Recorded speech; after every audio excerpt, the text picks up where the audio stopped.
নমস্কার বন্ধুরা, বেঙ্গলি স্বাস্থ্য কথায় আপনাদের সকলকে স্বাগত। প্রতিবারের মতো আবার একটি নতুন ভিডিও নিয়ে হাজির হয়েছে আমি পুষ্পেন্দু। আজকের ভিডিওর মূল তথ্য হচ্ছে গণেশের একটি দাঁত ভাঙা কেন, এর পিছনে কারণটা কি। এই তথ্য জানতে হলে আপনি আমার চ্যানেলে যদি নতুন হয়ে থাকেন তাহলে অবশ্যই সাবস্ক্রাইব করে পাশে থাকা বেল আইকনটি প্রেস করবেন, এবং আমার চ্যানেলে যদি সাবস্ক্রাইবার হয়ে থাকেন তাহলে অবশ্যই এই ভিডিওটি সমস্ত হিন্দু সনাতনীদের কাছে শেয়ার করে ভিডিওটি সমস্ত হিন্দু সনাতনীর কাছে পৌঁছে দেবেন। সনাতন হিন্দুদের প্রধান পূজ্য দেবদেবীর মধ্যে অন্যতম হলেন গণপতি গণেশ। কারণ সমস্ত দেবতাদের যখন পুজো হয় সকলের প্রথমে গণেশ বন্দনা বা গণেশের পুজো করেই তবে পুজো শুরু করা হয়। সনাতন ধর্মে মানুষের শরীরের উপরে হস্তির মস্তক স্থাপন করে নির্মিত হয় গণপতির মূর্তি। আর গণেশকে কেন্দ্র করে মানুষের এত কৌতূহল মূলত এই হস্তি মুন্ডের জন্য। অনেকে বলে থাকেন আজকের যুগে চিকিৎসা বিজ্ঞানের প্লাস্টিক সার্জারি বা কৃত্রিম উপায়ে অঙ্গ প্রতিস্থাপনের একটি সূক্ষ্ম ইঙ্গিত হচ্ছে গণেশের পৌরাণিক চেহারা। বলা হয়ে থাকে পৌরাণিক যুগে প্রচলন ঘটেছিল কসমেটিক সার্জারির, যা আজ আধুনিক রূপ ধারণ করেছে। একবিংশ শতাব্দীতে এসে পৌরাণিক এই মূর্তির আড়ালে গণেশের বসার ভঙ্গি, সুর, ভুঁড়ি, ছোট ছোট চোখ, দাঁত প্রতিটি বিষয়ে রয়েছে আলাদা আলাদা তাৎপর্য। গণেশের মাথা নির্দেশ করে বড় মাপের ভাবনা ও বড় চিন্তাকে। এই কারণে গণেশের বুদ্ধিমত্তা ও জ্ঞানের প্রমাণ মেলে পৌরাণিক বিভিন্ন আখ্যান ও উপাখ্যানে। তার ছোট ছোট চোখ আসলে দৃঢ়ভাবে মনোসংযোগের প্রতীক। গণেশের সুর আমাদেরকে শিক্ষা দেয় একই সাথে নিয়মিত ও কঠিন হতে। এই সুর দিয়েই হস্তি জলকেশি করে থাকে, আবার প্রয়োজন সুর দিয়ে বাজাতে পারে প্রলয়ের দামামা। তার বড় কান হলো ভালো করে শোনা আর অপ্রয়োজনীয় কথাকে বাতিল করে দেওয়ার চিহ্ন। গণেশের মোটা ভুঁড়ি জীবনকে উপভোগ করার প্রতীক। তিনি বসেন এক পা ভাঁজ করে আর এক পা মাটিতে রেখে। তার এই বিশেষ বসার ভঙ্গি নির্দেশ করে ওড়ার ইচ্ছে হোক আকাশ ছোঁয়া, কিন্তু পা থাকুক মাটিতে। তবে গণপতির শরীরের অন্যতম প্রধান আকর্ষণীয় অঙ্গ হলো তার দুইটি দাঁত, যা আজকের ভিডিওর মূল তথ্য। চলুন এবার জেনে নেওয়া যাক গণেশের একটি দাঁত কেন ভাঙা আছে। এই দুই দাঁতের মধ্যে আবার একটি দাঁত কিন্তু ভাঙা। বলা হয় মানুষকে সমস্ত রকম খারাপ চিন্তা ও ভুল সিদ্ধান্তের বিরুদ্ধে লড়াই করে জেতার শক্তির প্রতীক হচ্ছে গণেশের ভাঙা দাঁতটি। তবে তার এই দাঁতটি ভাঙা কেন, এর পিছনে রয়েছে দুটি পৌরাণিক কাহিনী। আসুন দর্শক না সেই তথ্য জানি এবার।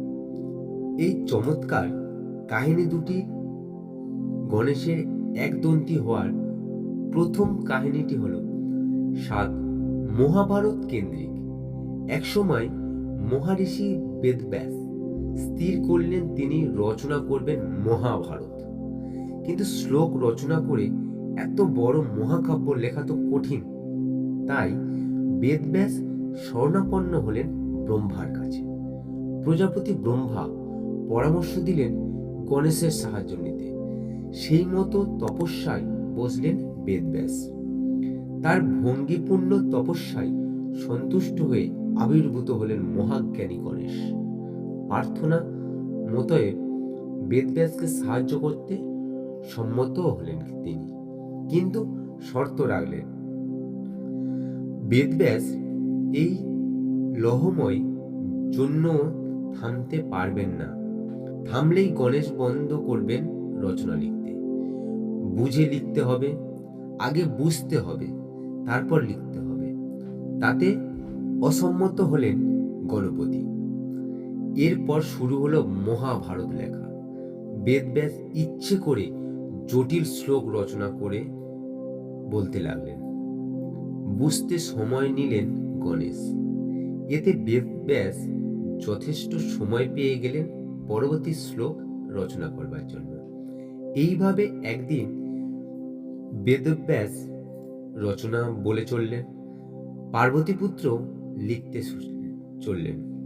চললেন।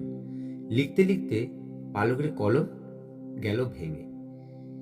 এবার উপায়, থামলে তো চলবে না, তাই গণেশ নিজের একটি দাঁত ভেঙে নিলেন। সেটাই হলো মহাভারতের লেখার কলম। যতই লেখো না কেন, গজদন্ত তো আর ভাঙবে না। এভাবে লম্ব দরের দাঁত দিয়ে লেখা হলো পৃথিবীর বৃহত্তম মহাকাব্য। মহাভারতে আছে 1000-এরও বেশি শ্লোক, শব্দ সংখ্যা 1.8 মিলিয়নেরও বেশি। ভারতীয় পুরাণে এই আখ্যান আত্মত্যাগের এক বিরাট নজির, যেখানে নিজ শরীরের অঙ্গে মায়া ত্যাগ করে মহাগ্রন্থের লিপিবদ্ধ করার প্রচেষ্টা বদ্ধপরিকর ছিলেন গজপতি। গণেশের দাঁত ভাঙা নিয়ে আছে আরও এক তথ্য, যার সঙ্গে জড়িত আত্মত্যাগ। কথিত আছে শিবের বরে বলিয়ান হয়ে 21টি বার ভগবান পরশুরাম ক্ষত্রিয় নিধন করেন। তারপর শিবকে কৃতজ্ঞতা জানাতে তিনি পদার্পণ হলেন কৈলাস পর্বতে। কিন্তু সেখানে ঢুকতে বাধা দেন গণেশ, কারণ সেখানে দ্বারের রক্ষী হিসাবে গণেশ দাঁড়িয়েছিল। ঠিক সেই সময় শিব নিদ্রামগ্ন, সেই কারণে পরশুরামকে পরে আসতে বলেন। এতে পরশুরাম রেগে গিয়ে গণেশের সাথে যুদ্ধ শুরু করে, আক্রমণ করে। গণেশও কিন্তু সেখানে যথাযথভাবে লড়াই করতে থাকে, কিন্তু লাস্ট গণপতিকে আঘাত করার জন্য পরশুরাম কুঠার তুললেন। কিন্তু এবার গণেশ কোনো বাধা দিলেন না, কারণ সেই কুঠারটি ছিল পরশুরামকে দিয়েছিল দেবাদিদেব মহাদেব। ফলে বিনা প্রত্যাখ্যানে কুঠারঘাতে ভেঙে পড়ল গণেশের একটি দাঁত। এখানেও আত্মত্যাগ, বাবার সম্মান ক্ষুণ্ণ না করে প্রত্যাখ্যানে বিরত থাকেন গণেশ। কার্যত উৎসর্গ করেন নিজের অঙ্গ। সেই থেকে গণেশের নাম একদন্ত। তবে প্রকৃত ঘটনা যাই হোক না কেন, গণেশের একটি দাঁত যে মহৎ উদ্দেশ্যে উৎসর্গ করেছিলেন তা নিয়ে কোনো সন্দেহের অবকাশ নেই। আজকের ভিডিওটি এখানেই শেষ করলাম। ভিডিওটি যদি ভালো লেগে থাকে অবশ্যই কমেন্ট করে জানাবেন এবং সমস্ত হিন্দুদের কাছে এই তথ্যটি পৌঁছে দেবেন।